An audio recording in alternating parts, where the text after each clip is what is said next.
नमस्कार विद्यार्थी मित्रांनो, आपले सर्वांचे डबल अकॅडमी मध्ये सहर्ष स्वागत आहे। आज आपण पाहणार आहोत ग्राम महसूल अधिकारी म्हणजेच तलाठी भरती 2026 यामधील जे सगळ्यात महत्त्वाचा विषय आहे आणि स्कोरिंग सब्जेक्ट आहे, त्यामध्ये आपण पैकीच्या पैकी मार्क मिळवू शकतो। तर यामध्ये असणारे महत्त्वाचे टॉपिक कोणते आहेत ते तुम्हाला स्किप करायचे नाहीये, ते सुद्धा अभ्यासायचे आहे, जेणेकरून येणाऱ्या पदभरतीमध्ये तुमचं सिलेक्शन होणार आहे।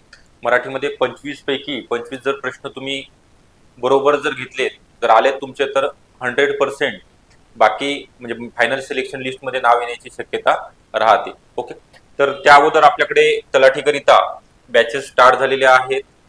ऑफर आहे 6 मंथ करिता 2000 रुपयामध्ये।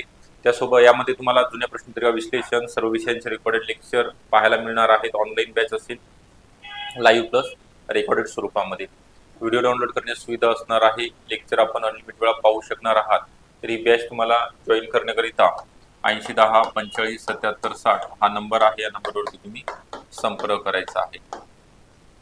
तर यामध्ये जे पात्रता आहे, एमपीएससी जर एक्झाम घेतली तर शेवटच्या वर्षामधले विद्यार्थी सुद्धा परीक्षा देण्याकरिता पात्र ठरणार आहेत। परंतु जर टीसीएस किंवा आयबीपीएस कंपनी मार्फत जर एक्झाम झाली, तर ज्यांचं ग्रॅज्युएशन कंप्लीट झालेलं आहे किंवा आता होत आहे, तर जर जाहिरात उशिरा आली, समजा 3 ते 4 महिन्यानंतर, तोपर्यंत तुमचा जर निकाल लागून प्रोव्हिजनल रिझल्ट तुमच्या हातामध्ये असेल, तर तो सुद्धा अपलोड केला तरी चालेल। तर याला ओनली ग्रॅज्युएशन, कोणत्याही विषयामधील कोणत्याही विद्यापीठामधील तुमचं ग्रॅज्युएट पदवी उत्तीर्ण असलेले उमेदवार फॉर्म भरू शकतात। तर यामध्ये जो सर्वात महत्त्वाचा विषय आहे मराठी, त्यानंतर जीके आहे, इंग्लिश आहे, गणित बुद्धिमत्ता आणि इंग्लिश यामध्ये गणित बुद्धिमत्ता आणि मराठी या विषयामध्ये आउट ऑफ मार्क मिळू शकतात। इंग्लिश मराठी मीडियमच्या विद्यार्थ्यांना तर जमत नाही, किंवा अभ्यास जर केला तर त्यामधलं काय त्याचा मिनिंग कळत नाही, नेमकं काय विचारले त्याचा आन्सर काय द्यायचा आहे, त्यामध्ये पण आपण आउट ऑफ मार्क मिळवण्याचे चान्सेस कमी आहेत।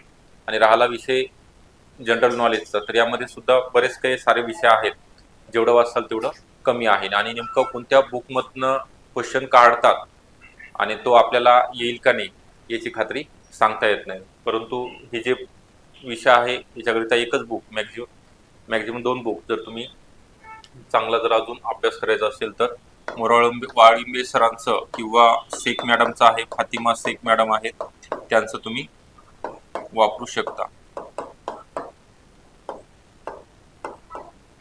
वाळिंबे सरांचं आहे, याच्यामध्ये तुम्हाला शब्दसंग्रह सुद्धा इन्क्लूड करण्यात आलेला आहे। ठीक आहे, मराठी व्याकरण समजा आता 25 प्रश्न असतील, तर यावरती 18 आणि शब्दसंग्रहावरती 7 ते 8 प्रश्न विचारले जातात, म्हणजे वेटेज आपल्याला दोन्हीला सुद्धा द्यावं लागणार आहे। यामधील जे महत्त्वाचे टॉपिक आहेत, वर्णमाला आहे, संधी सगळेच जण करतात, संधी शब्दांच्या जाती आहेत 8, ते सुद्धा करता, प्रयोग करता, समासपण, अलंकार, वृत्त। आता वृत्त हा टॉपिक एमपीएससी मध्ये विचारण्यात आलेले आहेत प्रश्न, सरळ शिवेला अजून विचारलेले नाहीत, मागचे जर आपण 2-3 वर्षाचं जर अनालिसिस केलं।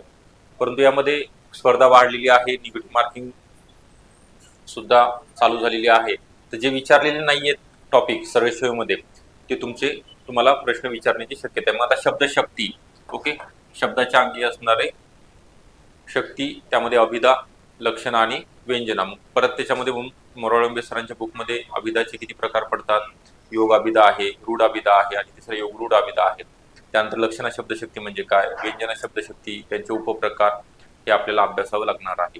ते अवघड आहे, परंतु तुम्ही एक वेळेस करायचं आहे। त्यानंतर शब्दसिद्धी हा सुद्धा टॉपिक तुम्ही मोठा आहे, किंवा ते लक्षात राहत नाही, अरबी शब्द कोणते आहेत, फारसी शब्द कोणते आहेत, पोर्तुगीज शब्द आपल्या भाषेमध्ये आलेले आहेत मराठी भाषेमध्ये, ठीक आहे, किंवा तत्सम शब्द आहेत, उपसर्ग घटित शब्द असतील, प्रत्यय घटित शब्द असतील, हे सगळं आपल्याला त्यांचे प्रत्यय, त्यांचे उपसर्ग पाठ म्हणजे सरावाने तुम्हाला लक्षात येणार आहे, ते सुद्धा करायचे। त्यानंतर आहे वाक्यांचे प्रकार, त्यानंतर वाक्य पृथक्करण हा टॉपिक बऱ्याच वेळा, म्हणजे आता कल्याण डोंबिवलीची एक्झाम असेल किंवा नवी मुंबईच्या सिलेबसमध्ये त्यांनी मराठी व्याकरणच्या मध्ये वाक्य पृथक्करण हा टॉपिकचं नाव मेन्शन केलेलं होतं, त्यामुळे तो एक टॉपिक सांगायचा राहिलेला आहे।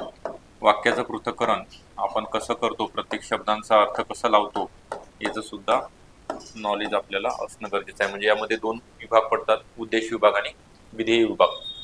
उद्देश विभागामध्ये उद्देश म्हणजे काय आणि उद्देश विस्तार म्हणजे काय, आणि विधेय विभागामध्ये 4 ते 5 प्रकार, म्हणजे विधेय म्हणजे काय, विधेय विस्तार म्हणजे काय, कर्म म्हणजे काय, कर्मपूरक म्हणजे काय, कर्मपूरकाचा विस्तार म्हणजे काय, विधेय म्हणजे काय, विधेयाचं 3 प्रकार पडतात परत, विधेयपूरक, आधारपूरक.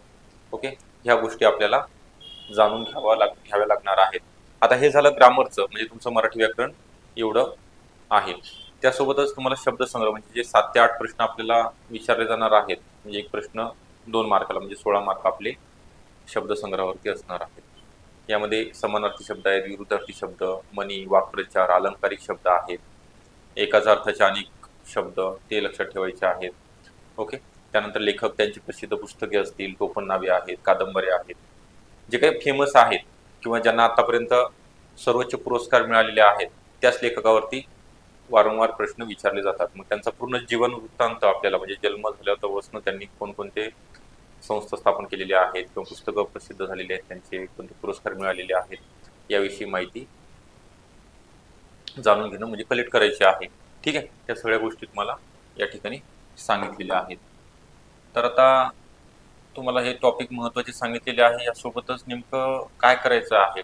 एक टॉपिक वाचायचा आहे. समजा आता तुम्ही प्रयोग वाचलाय, अवघड टॉपिक आहे. आता प्रयोग कधी वाचायचे, क्रियापद समजलं तर प्रयोग वाचायचा आहे, नाही तर अगोदर डायरेक्ट प्रयोगाकडे जासाल किंवा संधी जर करायचं असेल तर वर्णमाला हा टॉपिक पूर्ण, म्हणजे तुम्हाला मूर्धन्य, तालव्य, कंठ्यवर्ण, रस्ववर्ण म्हणजे काय, दीर्घवर्ण म्हणजे काय, अनुस्वार, हे सगळ्या गोष्टी बेसिक तुमचं कम्प्लीट असणं गरजेचं आहे. त्यावेळेस समोरचे टॉपिक तुम्ही जे हार्ड आहे ते रीड करायचे आहे. ठीक आहे, त्यासोबत तुम्हाला बॅच संदर्भातली माहिती दिलेली आहे. नंबर खाली दिलेला आहे डिस्क्रिप्शन बॉक्समध्ये, ज्या नंबरवरती तुम्ही संपर्क करायचा आहे आणि बॅचला जॉईन व्हायचं आहे. यामध्ये तुम्हाला सध्या ऑफरमध्ये 2000 रुपयामध्ये 6 मंथ करिता आपण देत आहोत. ठीक आहे, व्हिडिओ आवडला असेल नक्की लाईक करा, चॅनलला नवीन असेल तर सबस्क्राईब सुद्धा करून ठेवायचा आहे. थँक्यू.